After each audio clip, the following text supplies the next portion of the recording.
এক ফ্যাক্টরিতে আগুন লাগলে আর এক ফ্যাক্টরিতে কেন তালা ঝুলতে হবে?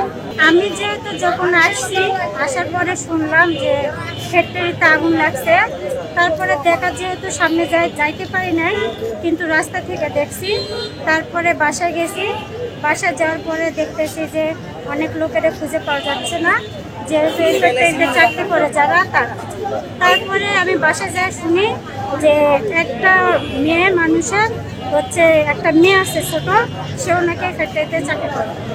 তো তাকে খুঁজে পাওয়া যাচ্ছিল না, পরে খুঁজতে খুঁজতে তখন শুনছে হসপিটালে ভর্তি। তাই সে মারা গেছে, সে এখনো বেঁচে নেই। আর পাশের রুমে যারা আছে তারা স্বামী স্ত্রী দুজনে মারা গেছে। আর একটা কথা, এক ফ্যাক্টরিতে আগুন লাগলে আর এক ফ্যাক্টরিতে কেন তালা ঝুলতে হবে? তারা তো মানুষগুলো তো ওখানে তো ভর্তি থাকে, তাদেরকে তো বের করার জন্য সহযোগিতা করা লাগে, তারা সেটা বুঝে না।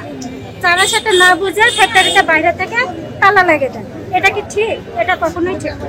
ঠিক আছে, তার এই জন্য বলতেছি যে এক ফ্যাক্টরিতে আগুন লাগলে আর এক ফ্যাক্টরি যেন তালা খুলে দেওয়া আর তাদেরকে যেন বের করে দেওয়া।